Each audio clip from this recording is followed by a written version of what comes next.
Hey, I'm Cece, and the ultimate goal of this video is to stab this bitch in the neck with a scalpel. I will not rest until it is done. So a thing we didn't do last time was just kind of hang out and wait for the police. I know it won't change the outcome, but it'd just be interesting to see how he gets me out of my car, I guess. After considering for a moment, you decide you should probably stick around to file a report with the cops. You're tired, and you really don't feel like being out much longer, but this seems important. After 10 or 15 minutes, a police car pulls into the gravel parking area and an officer steps out. You climb out of your car to speak to the officer, sighing a little as you shut the car door behind you. Hello, I understand you wish to file a report about something you saw in this park? Yes, I want to file a report about a man I saw hunched over an injured animal. I see. Can you tell me a little more about what you saw? What did the man look like? I didn't get a very good look, but he was blonde, wearing a green button-down. I don't know, this ponytail man, I don't trust him. They're probably in cahoots. The police officer seems to be taking notes as you speak, scribbling furiously in his notepad. If you're comfortable talking about it, can you tell me about the condition of the animal you saw? The sight made you a little sick to remember, but you nodded, taking a deep breath before you spoke. The animal seemed to be alive still, but it was bleeding a lot, especially from its mouth. Bleeding from the mouth area. And you're sure about all this? You said you were some distance away. Yes, I'm very sure. I remember the man had blood all over his shirt and hands, too. The officer seemed unsettled by your description of the events, and he glances around quickly to see who else is there. I'm not supposed to tell you about this, but I think you deserve to know a little more about what you saw. It's my BFF. We like to collect teeth from people and watch movies together. The truth is, this isn't the first time we've been called down to an incident like this. The officer looked away for a moment, his expression disturbed. This is the face of a man who has seen some shit.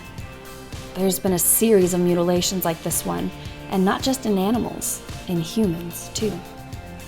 Mutilations where animals will turn up at vets missing all their teeth, or dead bodies will appear completely toothless. I think you must have gotten damn lucky when you decided to turn around and call for help. If you'd gone up to that man, you might have been the next to turn up dead and missing teeth. Mr. Officer, I don't trust you. A chill runs down your spine at the thought of the narrow scrape you've just had. You spend another 10 minutes or so filling out the paperwork to file a report, then climb back into your car. Oh shit, do I just go home then? The ride back to the motel passes in unsettled silence, and you park your car in the lot quietly when you arrive. As you approach your motel room and unlock the door, you have a strange feeling that you're not alone. Standing in the... he's here. So last time we ran, and he was just like, and then got me anyways. So I guess we'll stupidly go up to it and then be like, oh my god, there's a man in my bathroom. You decide to follow the noise, assuming the room service crew left the window open so the room could air out. The motel room seems largely undisturbed, but as you follow the sound of the wind, you notice something odd. Yep, there's a man in there. Oh my god. Who's there? With a deep breath, you push the bathroom door open, but no amount of deep breathing could possibly prepare you for what you see. No! I regret everything. No, I should have ran. Ew. Ew. Is that my fucking toothbrush? Yes. Ew. The man jerks his head up, his eyes wide with shock at being caught. Oh shit. The strange man from the park looks like a deer in headlights for a moment, but only for a moment. I love how we're standing there like... He quickly recovers, groping for the first heavy object he can find on the bathroom counter. His hand lands on a hairdryer, and though you manage to dark out of the way... I assume that means duck. He's much faster than you are. He looks a bit ridiculous, slightly panicked with his weenie out. Still, he seems a lot less ridiculous once he catches up to you, and the situation quickly becomes scary. The man manages to catch you over the head with the hairdryer, hitting you hard enough to send you crumpling to your knees. You almost got away from me there. Not quite, but good try. Looks like I didn't quite knock you out, though. He approaches where you kneel on the ground, bringing your hairdryer down to hit your head again. With this last hit, everything seems to fade to black around you. Okay, so now I know. Don't go looking. Curiosity is for the birds. I don't need to know what he's doing. If the door is closed, it's staying closed. Okay, so I have a theory that we escape the cuffs, right? We're gonna look for a weapon. So we have the scalpel, but instead of running back to our chair, we're gonna go just like surprise this bitch when just go and open the door, stab him in the neck, see if that works. Surprise, bitch. It may be too much to hope for, but you head toward the door, hoping you might be able to get it unlocked. To your surprise, the door is unlocked. You swing it open nervously, almost holding your breath. Whoops. As the door swings open, you catch just a glimpse of a tiny suburban kitchen before your view is blocked. The man from the park stands in front of you in the doorway, and he does not look pleased. What the fuck are you doing out of the chair? Stabbing you in the neck. The man grabs you roughly by the wrist, dragging you back toward the dental chair. Stab him! You're not sure what the man is going to do, but you know you can't let him bind you again. You lunge toward him as he pulls you along, wielding the scalpel you hid in your pocket. The man looks shocked as you lunge, stabbing the scalpel into his bicep. No, that's not the right... That's not a bicep. That's the middle of his chest. He looks down at the scalpel sticking out of his bicep, then back toward you. An unsettling expression of rage appears on his face as he shoves you away from him hard. You hit the ground with a heavy thud, the impact painful. You little shit. You couldn't just sit still, could you? No. The man steps closer, jerking you up by the hair to look at him. You try to yank away from the strange man's grip, glaring at him bitterly. Let me go. You're insane. You can't keep me here. The man releases you, only to slap you hard across the face, watching you fall with a thud to the floor. Well, it doesn't seem like I was going to get away with stabbing him in the neck. As your head hits the ground, a coppery taste floods your mouth. When you spit out blood, something white falls with a little click to the floor as well. The man stoops to pick up what must be one of your teeth, wiping it off on his jeans. Beautiful. The man pauses to drop the tooth into a jar, his back turned to you. Can I stab him again? The man turns back around once your tooth has been put away, frowning at you again. Are you done being difficult now? I feel like if we try to get up, he's just going to be like, you little shithead. And kill us. But I mean, staying down is just going to lead to the shenanigans that happen at this point. So you know what? Fuck you. You let out a groan, wiping the blood from your lip. You can feel the empty hole in your gums. You try to draw yourself to your feet, unwilling to let the man get the best of you. The man's expression shifts from irritation to rage as he watches you try to rise. Before you can get yourself up off the floor, he steps closer to you where you lay on the floor. The strange man lifts one heavy work boot off the floor, bringing it down to stomp hard on your head. You can feel darkness creeping in, and the man brings his foot down on your head a second time. You know somewhere in the back of your mind that you'll die if he keeps this up. It's interesting that he's doing that, because there's a very good chance he could hit my teeth. I hope he ends up smashing all of them on accident. He doesn't get anything useful. You try to plead forgiveness, but it's too late for that. And besides, you can't really speak anymore. The man brings his boot down against your battered head again, and you hear a sick crunch.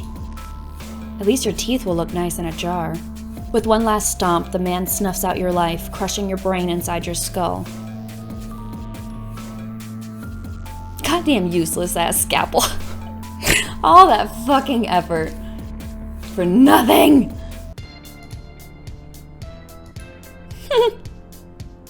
Fish cakes. A fantastic snack that will leave you hooked when that late night call falls through. Orange flavored sponge cake with vanilla cream filling.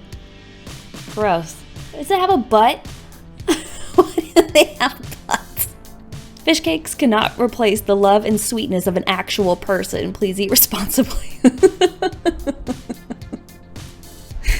That's awesome. So this one, we were compliant the whole time. We killed that lady like an asshole.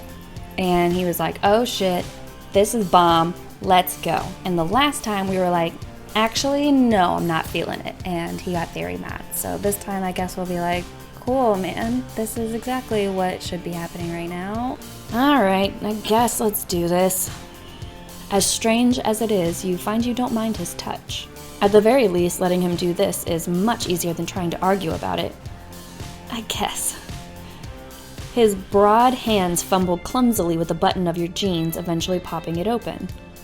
He moves toward the bed, his chest pressed to yours, hurting you back until you bump into the bed. Yikes. Okay.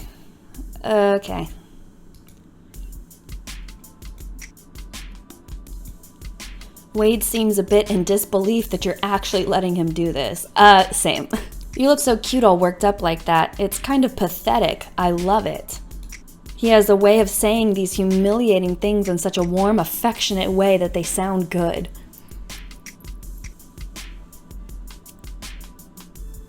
There will be time to escape tomorrow, you suppose. You wonder how many times you've said that to yourself.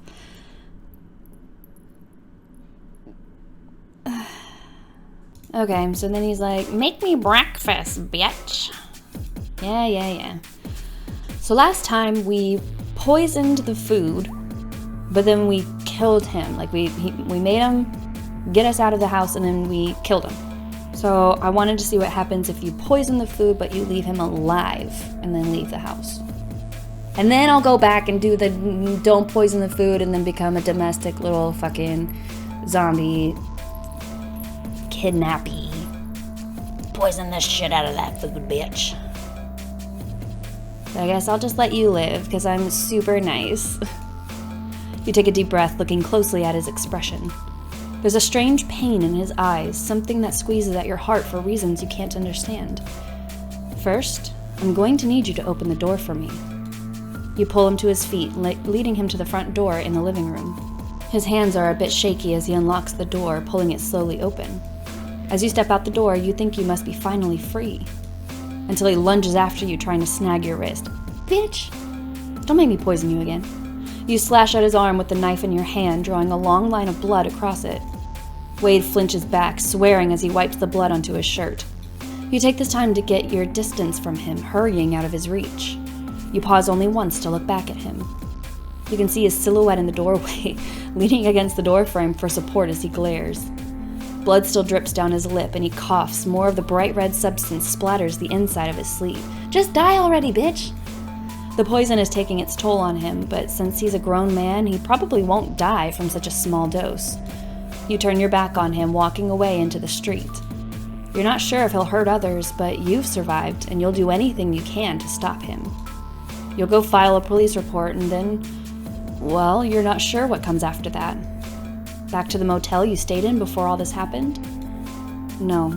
You're not sure where you're going, but you know anywhere is better than here. Yay! We did it! Alright, so I guess we're just gonna not poison it and then be like, oh my god, I wanna live here with you forever! Let's go kidnap people and steal their teeth, wow! You stuff the poison back in your pocket, your hand shaking a little. Maybe poison isn't such a good idea after all. You plate the food up carefully, tossing the packet of poison into the trash. After a moment of thought, you bury it under the napkins and old pizza boxes to keep it hidden. Good idea. It's probably best Wade never find out that you had that. After what feels like forever, you hear footsteps, the sound of Wade coming into the kitchen. Hey there, food smells good, thanks for cooking. Oh, you're quite welcome. He's like, where's your food? And then I'm like, well, you fucking had everything to yourself, so I guess I'll just not eat. This is it. This is your chance to escape. You creep over toward the drawer, pulling out the knife as quietly as you can. Wade sits at the table clueless as you hold the knife in your shaking hands. You can't take this anymore. You just can't do it. You lunge forward, pressing the knife to his throat, the edge biting into his skin slightly. Oh, now we're gonna die. What the fuck? Wade's eyes widen, and for a moment he looks like he'll be overtaken with rage. Then, to your surprise, he takes a deep, slow breath, his eyes meeting yours. He stares into them for a moment, examining you closely. He stares like if he looks hard enough, he might be able to see into your soul. He hesitates for a moment, breaking eye contact and looking away. Do you really want to leave that badly? He looks back toward you, a strange look of pain in his eyes. Haven't I treated you well? Haven't I fed you and gave you somewhere warm to sleep? See, the thing is, I already had those things before he kidnapped me. I had a warm place to sleep. I had food to eat. So I did not need any of this. I never hurt you, never even did real procedures on your teeth. Do you really hate me so much? Do you really want to go? Oh my God.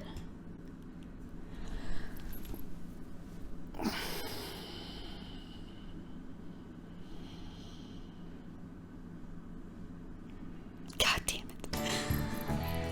The crying, the crying of all the things that he has done to people. He's gonna cry because I don't want to be here with a kidnapper who kills people and steals their teeth.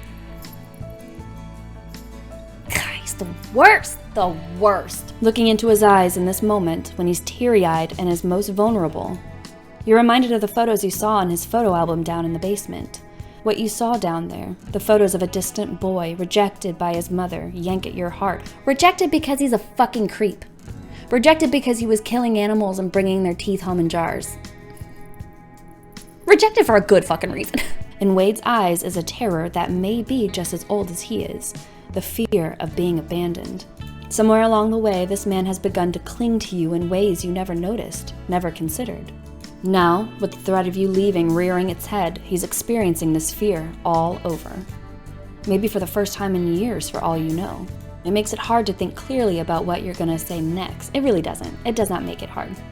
You know he's awful and dangerous, but it's hard to remember that when all you can see is a scared little boy. He is awful and dangerous and a murderer, and he pulled teeth out of a puppy in a park the day before. But, you know, aw, he's crying, he's so sweet. You can't stall any longer. It's time to choose what you're doing. You know you should leave and get out now, but something is tugging at your heartstrings. Something about the way he looks at you so desperately makes you feel special. You like feeling special, even in such a fucked up way. Wade is fucked with your head so much, it's hard to distinguish what you want anymore. You take a deep breath, looking him in the eye. Okay, I'm telling him I want to leave, because that's what I want. That's what I want, and I don't want to do the other one, and I'm putting it off. I'm procrastinating on the other one. We're leaving. Get out of here. I'm sure. I really want to leave. Get wrecked. After all you've done to me, and after all I've seen you do to other people, I can't stay. You know you've made the right choice, but the pain in his eyes sends stabs through your heart anyways. To your surprise, he takes a deep breath and nods. I'll unlock the door for you. Thank you. Shocked, you lower the knife carefully. He stands from the chair wobbly and uncertain and walks toward the living room. Wade's hand lingers on the locks attached to the front door for a moment, and he takes one long look at you. My God, he even has a tooth on his welcome mat. How do you find a welcome mat with a tooth on it? Does that even exist? Is that a thing that exists? I'm sure it is. But that's still ridiculous. Are you sure you don't want to stay? You nod, steeling yourself to step out of the house. I really want to go. I'm sorry. I'm not. You're not sure why you're apologizing, honestly. It just feels like the right thing to say. Wade unlocks the door, taking a deep breath through his stuffy nose and opening it wide. All right. Go. Live your life. I understand why you wouldn't want to stay with a monster like me. Good. I understand as well. You can't guilt me into not wanting to stay in this goddamn house, you actual murderer. You puppy teeth stealing piece of shit garbage murderer. You step out the door, your breath shaky as you walk down the path to the driveway. You pause at the end of the drive, looking back at the doorway. Wade stands in the doorframe, watching you go with tears shining on his face still. He seems to have steeled himself against the pain because his face doesn't express the hurt like it did before. You stay there for a moment, wondering if you made the right decision. Then you turn your back and walk away. You're not sure what you'll do next or where you'll go. You haven't even decided if you'll report him to the police. Yeah, I will. All you know is that you're finally free and your life is once again yours to control.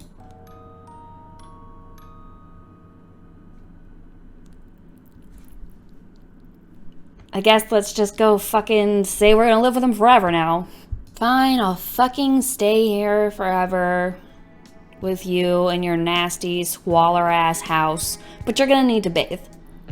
Fairly consistently. We're gonna need to, I'm not saying you gotta do it every single day, but we're gonna need to have a regular hygiene routine here that extends further than brushing your teeth. You hesitate, torn by his expression and the feeling that he needs you. I can fix him. Wade stands, assuming he knows the answer already. He leads you into the living room, standing next to the door as he unlocks it. Slowly, hesitantly, he pulls the door open so you can see the street outside. You can go if you want to. I won't stop you. Oh, wow, thanks. You feel like you're going crazy. You should despise this man.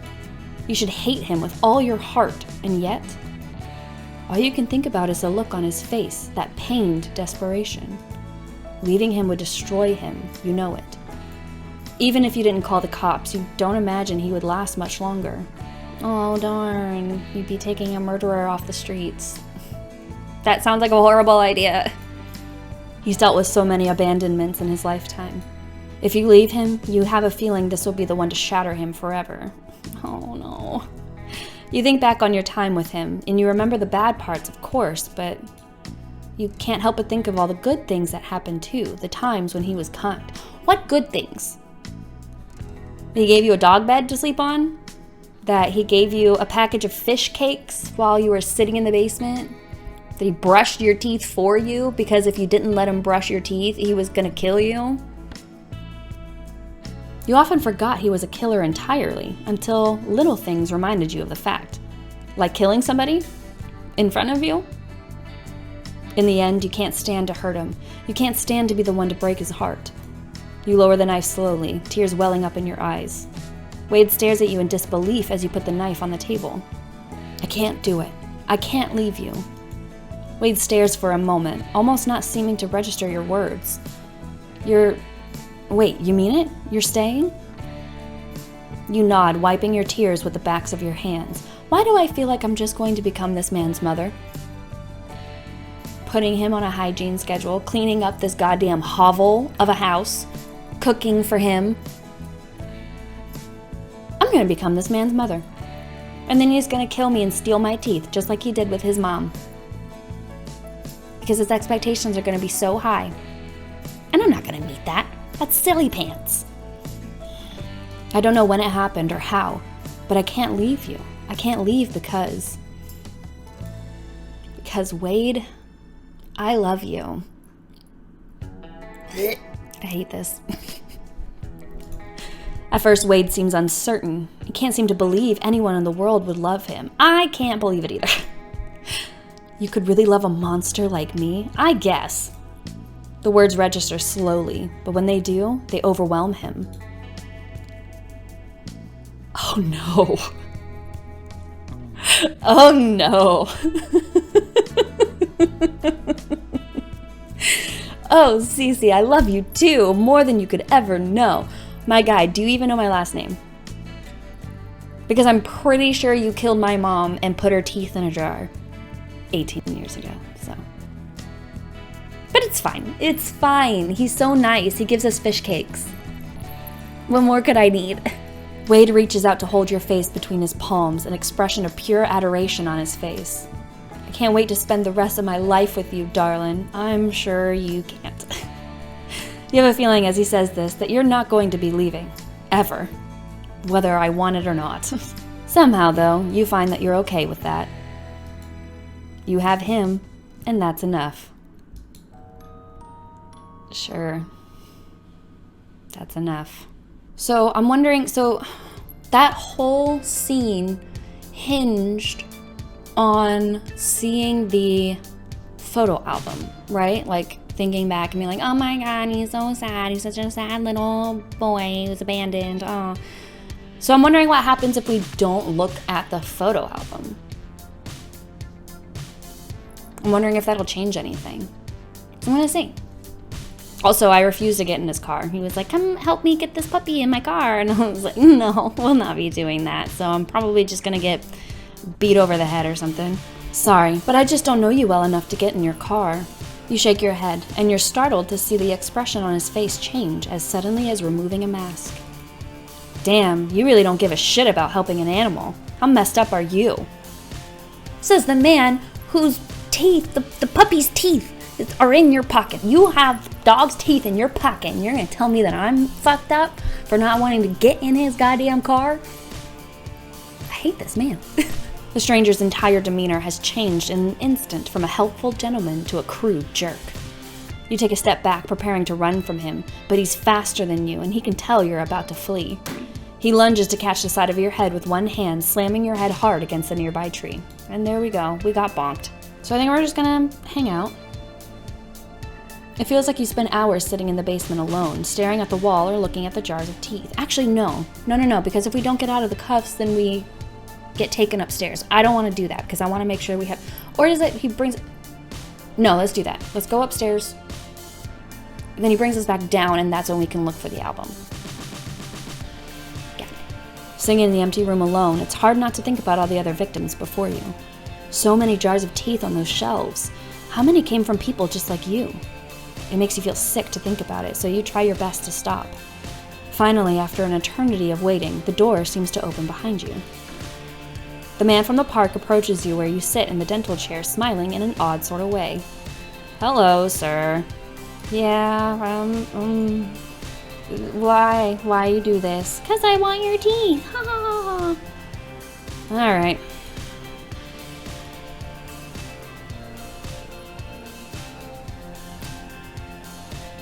Okay, so you saw the choices that I made. I stayed in the chair and was like, oh my God, why am I here? And then I complied and I didn't bite him, which I really wanted to, but I didn't.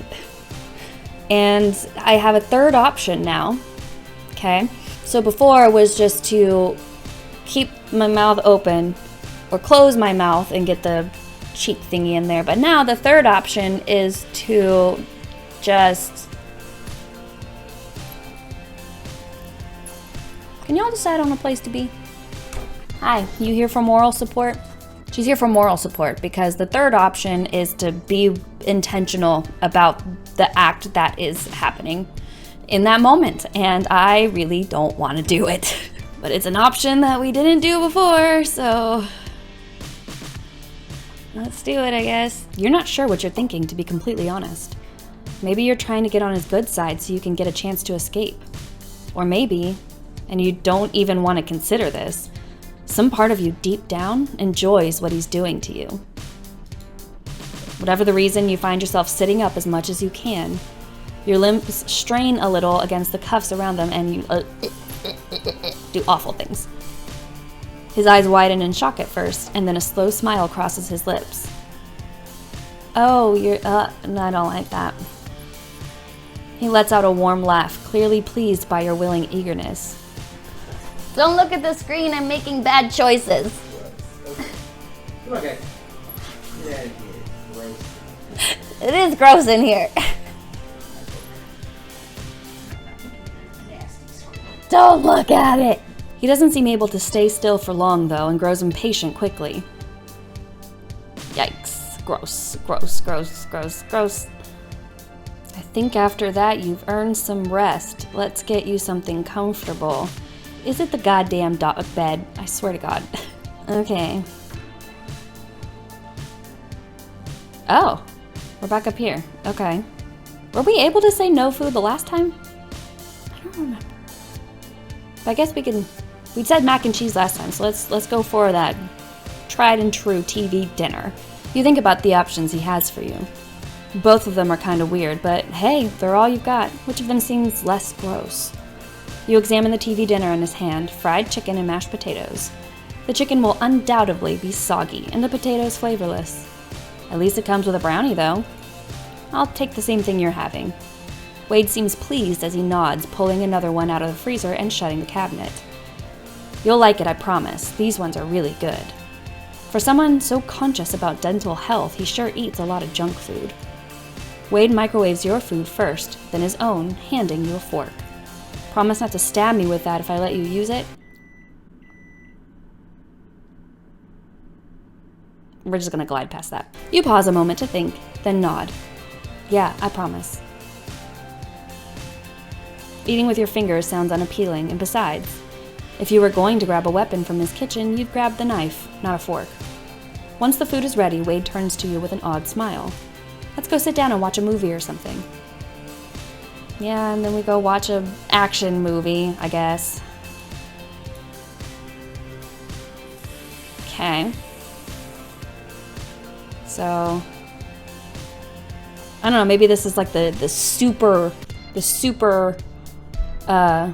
love ending. I don't know. You know, like there's always one where it's just like the maxed out affection ending, and I had not seen that. But I wonder why we got that one that time. You know what I mean? I wonder if that option was unlocked by one of the other endings? I don't know, man. I'm looking too much into this. Let's just keep moving. Okay, so we're back in here. I'm gonna just eat the stupid fish cakes. Huh. For a moment, sitting there in the dark basement, imagining times before, you can't help but wonder. Was it really any better back then than it is now? Were you truly any happier? I would have to say that the answer is yes. I would have to say that the answer has to be a yes. What? Of course the obvious answer would be yes. Of course I was happier, but... Okay, shut up. For some reason, you can't say that for sure anymore. It's not that you're happy here necessarily. It's just that... Well, is it really any worse off than you had it before? Of course it is. You have to remind yourself sharply of your position. This guy could kill you at any moment if he wanted to. You can't forget that just because he was kind of pleasant after doing filthy things to your mouth. Was he pleasant? Or was he just like, here's a TV dinner, I guess? Besides, he seemed strangely agitated when he left for work. That can't possibly be good. You resolve not to forget your position here again.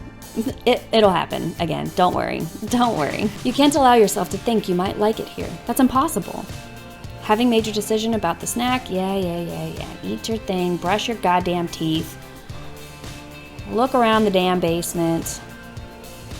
We're gonna look through the boxes and we're gonna see the thingamabobbers. We're gonna check the cabinets. We're gonna put the poison back. We're gonna be like, I don't even want this poison. Ugh, I don't wanna kill him. All right, now let's get out of here.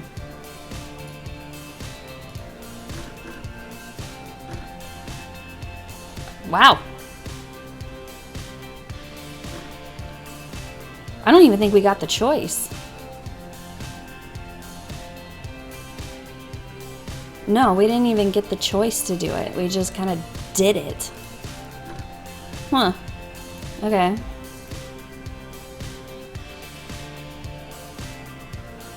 Okay, so now we're going to the knife. You can't stay here forever and you know it. Wade is dangerous, a madman. Just because he didn't hurt you this time doesn't mean he never will. You lunge, pressing the knife to Wade's throat. The thin blade presses into his skin, drawing a thin line of blood. Your heart is racing as you pant. You don't want to have to do this, but you have no choice. Oh shit, what the hell are you thinking? Wade's eyes go wide as you press the blade to his throat. He didn't seem to expect this. He gulps, sending you an awkward smile. Is this your idea of kinky, honey? Because I prefer to be on the other side of the knife. You're confused by his calm response and you hesitate for a moment. The window of hesitation is all Wade needs to gain the upper hand. He grabs your wrist, wrenching the knife out of your hand. What were you thinking, darling? Were you trying to kill me? Wade drops the knife to the floor, kicking it aside so you can't get it again. Oh, honey, you'd think you would have learned by now. It's okay, though. I like them a little stupid. Fuck off. You're scared, but you yank your wrist out of his grasp, running for the living room. Wade is fast, though, and he grabs you by the waist, dragging you back before you can get to the door. He pushes you so that your back is against the wall, making sure he's between you and the door. The last thing he wants is to give you the chance to escape. He has this strange, creepy look on his face that unsettles you. You're not leaving me, do you understand? You can't leave me. His face is oddly flushed as he leans down to bring his face closer to yours. I love you. I need you. Your heart is racing, and you can't tell if it's from the adrenaline or from his words. You're scared, but somehow his words almost make you feel, well, good. It's nice to feel special and wanted. When he first found you, he didn't seem to care about you at all. You were replaceable to him. Now he's desperate to keep you, refusing to let you go. Wade reaches out, taking your face between his hands. Yeah, desperate to keep you until he finds another shiny new toy, and then he's like, I don't need you, whatever, give me your teeth, I'm moving on. You're not going to leave, ever. You're staying with me for as long as we live. Wade leans in to kiss you, then pulls back, smiling wide. His eyes are filled with a wild, deranged adoration. Till death do us part, darling. That is not the game we are playing, sir. We are not playing that game. We are playing Lover's Trophy. Get it together. Okay. Okay, we only have 2 left. That's pretty cool. 2 endings to go. Let's do it. Okay, so in this one, we were nice to him at the park, got in his car, went and found the scalpel, because I wanted there to be a different reason for there to be a scalpel. I'm really hoping that the scalpel comes into play here. And it wasn't just that useless little bicep stab. So, as soon as you realize what Wade intends to do, you clamp your mouth shut tight. You twist your head as far to the side as it will go with his hand in your hair. You're not gonna let this sick creep do nasty things to you if you have any say in the matter. Wade lets out a heavy sigh. What is happening with his teeth? He looks like he's like... You just had to make this difficult, didn't you? Always. He huffs a little as he releases his grip on your hair, turning his back to you for a moment. You see your opening while his back is turned, and you decide you have to act. Thank you. Thank you. Thank you. I knew there had to have been a reason for this goddamn scalpel. After all, you may never get another chance like this again. You slip out of your restraints, grateful you pretended to be bound for so long. With the scalpel in your pocket, you stab into his shoulder hard. Again, wrong area. You need to be going for the jugular. Ugh! It seems almost like it takes a moment for Wade to register what you've done. He stares down at the scalpel still sticking out of his shoulder in disbelief. Then his face morphs into a mask of rage, his eye twitching a little in his anger. You little shit. You're gonna regret that. Oh God, I hope not. His voice comes out low and dangerous, like a growl. He grips the handle of the scalpel, yanking it out sharply and considering the blade. I should slit your throat with this right now. But no, that's too quick. Wade is no longer thinking clearly, no longer considering cleanup or evidence. All he can think about is anger. Not at the wound, really, but at the deception. You don't know me. You don't know me. How is this a deception? You don't know me. He's filled with rage at the idea of having been fooled. It means to him that he hasn't really had control of the situation the whole time. He grabs you roughly by the throat, his hands squeezing tight to cut off airflow. You grasp futilely for breath, your eyes and lips beginning to go blue. God damn it. See, this is why you don't go for the shoulder. You stab him in the fucking neck. You stab him in the neck, and then he's like, and then he dies. Like, that's all you have to do. That's it. Wouldn't have been hard. Wade just watches with cruel eyes, waiting for you to pass out. Believe me, this is just the beginning. From the way he says it, it's clear he means it. You fade slowly out of consciousness, your eyes fluttering closed.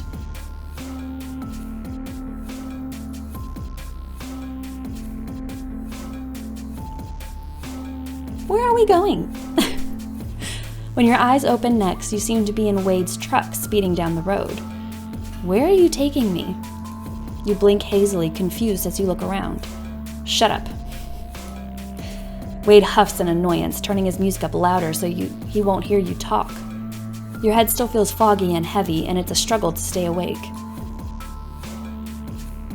You try to fight the exhaustion, but it feels like your head is full of cotton. Sleep drags your eyelids shut, despite your best efforts. You force your eyes open again, sitting up and trying to see out the window. You hope maybe if you can figure out where you are, you can escape. Your eyes catch on a strangely normal suburban neighborhood, but you don't have long to remember your location. Soon enough, your eyes drift closed again, and this time you can't force them open. You drift off into a fitful sleep, unsure what lies ahead of you, but knowing it can't be good.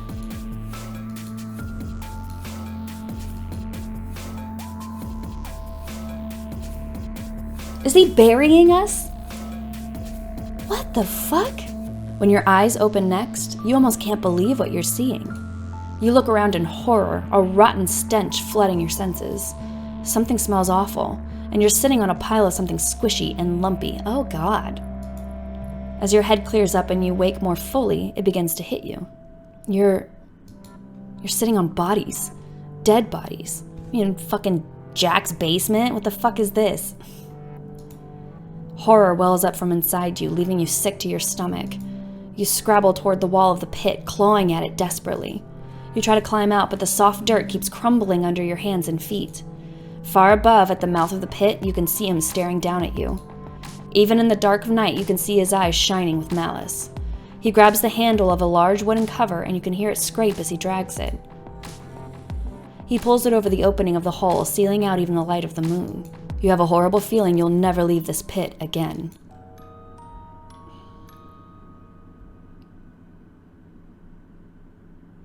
God damn it. This fucking scalpel, I swear to God, why even have it? Why even have it as an option to have in my pocket when it's fucking useless? God damn it. Okay, so in this one, we tried to save her, but we weren't like crazy pants. So we weren't like, oh my God, I need to kill her. We were just like, holy shit, this guy is a fucking nightmare monster. So I guess this one just leads to him putting drill in the temple. So let's try the other one and see if that does something. When you see his expression, pride is honestly the last thing on your mind. You need to act quick if you're going to survive his anger. Please, I'm sorry. Don't hurt me. I'm so sorry. Wade hesitates a moment, and you're relieved to see his expression soften, if only the slightest bit. He steps back, giving you a little more space. Prove it. Prove it? How? You have a bad feeling about this. Whatever he wants you to do, it can't be good. Do it yourself. He holds out the drill to you, a cruel shine in his eyes as he watches for a reaction. Horror squeezes your stomach as your eyes wide. I think it means widen. Do what? But of course, you already know. You just don't want to acknowledge it because it makes it real. Kill her, of course. What else would I mean? Wade steps aside, motioning to the girl still straining and crying on the table. That's how you can show me you're really sorry. Kill her, and I'll let you live. Wade watches you eagerly, seeming hungry for your reaction. What are you going to do? It's either her or you. No, I'm not gonna kill her. Look at her. Look at her. I'm not gonna. Your hands are shaking as you take the drill from him, staring at the girl in the dental chair. Can you really kill someone else to save your own life? You gulp hard. You feel ill just thinking about it. Taking a life, an innocent life, to save your own. I can't do it. You drop the drill, stepping away from the chair. You shake your head, a little frantic as you turn to him. I can't kill her. Please don't hurt me. Wade seems irritated for a moment, considering your expression. Fine, I'll do it myself. Wade bends, picking up the drill from the ground. You watch in detached horror as he drills right into the center of her forehead. She hardly even has time to scream before the light fades from her eyes. Wade turns to you, switching off the drill and setting it down on his tray of tools. Now the real question is, what should I do with you? Wade seems much less tense now. It's honestly kind of disturbing. Kind of. Just a little. It's clear now why he was so irritable and cold this morning. He had been holding back on you, letting you live longer than normal. And it was starting to wear on him, not being able to let out his violent urges. God. Now that he's gotten this out of his system, he's feeling much better. It's a horrifying reminder of who he really is. He may have times where he almost seems kind, but in the end, he's a murderer. He turns back to you, smiling happily. It's getting really late, huh? Let's go up to my room to sleep. I can take care of that later. He's not gonna kill me? He's not killing me. He seems to view the girl he killed more as an object than a person. Wade motions for you to follow him, leaving the dead body on the table as he steps into the kitchen. Not wanting to stay in the basement with the body for a second longer, you follow quickly. Okay. Asking if we're hungry. You shake your head, your stomach turning a little. You feel too sick to eat anything. Wade nods, sighing a little. I guess it's to be expected. You haven't seen anything like that before, have you? Of course it's a shock the first few times, but you get used to it after a while. He seems to think this is somehow reassuring, and he pats your shoulder awkwardly. Thanks, Wade. He doesn't quite seem to know how to comfort someone who's upset. He stands awkwardly in the kitchen for a moment before glancing over his shoulder at the hallway. Well, if you don't want anything to eat, we should head toward bed. He takes you by the wrist, not tight enough to hurt, but enough for you to know you don't really have a choice. He seems impatient as he leads you into the bedroom and overly eager. He's planning something, you can tell. Oh God. Wade grins as he leads you into the bedroom, shutting the door behind you. You know, all that really got me worked up. I think I need to get some of this energy out. Oh God. What do you say, darling? Want to work up a sweat with me? Oh God. No, fuck off. No, I'm not doing this again. I'm not doing this again. No. No. Okay, so we know if we poison the food, we're going to be able to get out. You know. But last time we didn't poison the food, and then we put the knife to him, and then he was like, but you're staying here anyways. But he doesn't like me this time. So I'm wondering if we don't poison it. You stuff the poison back in your pocket, your hands shaking a little. Yeah, we throw it away. Wade eats peacefully, unaware of your presence as you creep toward him. You lunge forward quickly, pressing the blade of the knife against his throat so that the blade bites into his skin. Yeah. You stupid whore. Did you really think something like that would work? Fuck off. Wade seizes your wrist and yanking the knife out of your grasp roughly. Your eyes shine with fear as he grips your wrist bruisingly tight. Were you trying to kill me? Yes. You shake your head, your eyes wide with terror. You've made a terrible mistake. Don't fucking lie to me. Wade is filled with an indescribable rage, an anger so intense it feels like it could burn you. He jabs forward, and for a moment, it feels like he punched you in the gut. Then you feel the warm wetness of your blood blooming out, and you know he stabbed you. He jabs the knife into you again and again, ignoring your cries of pain. You were just like the others. I thought you were different. I thought you were different. Smiley faces. Wade releases his grip on your wrist, watching you drop to the ground. Your hands press into the wounds in your stomach, a shaky sob escaping you. Wade's eyes widen as it seems to dawn on him what he's done. No. Wait, no, I didn't mean to. Fuck off, Wade. Put those back in your eyes. I don't want, no. He drops to his knees and you're shocked to see tears streaming down his face. He scrambles for a kitchen towel, pressing it to your wounds. Now that the anger has faded, he seems shocked by his own deeds and terrified to see how much you're bleeding. Yeah, that tends to happen when you stab people. I didn't mean to kill you, please. You're not entirely sure who he's pleading with, but he seems genuinely panicked. I didn't mean to kill you, don't die, please. I'm gonna die out of spite. I'm just gonna drop dead, because fuck you, that's why. I liked you, I really liked you. His hands are shaking, your blood pouring out too fast for the towel to tamp the flow. He's still desperately trying to stop the bleeding, even as your vision fades out. It's strange to see so much remorse from a man who killed with no emotion before. Maybe you really were special to him. And now you'll never get to find out. Oh darn. Alright, well that was Wade. We got all of his endings. And now we have another. Oh my god. Oh my god. I'm sorry, this is the first time I'm clicking on his records. I didn't expect this many endings. Holy shit. Okay. Well, we got through Wade. And for most of them, we kept our teeth. So that's pretty cool. But I hope that you'll come back and help me navigate the sheer amount of endings that this man has, because I will need help. Just moral support, really. And I'll see you next time.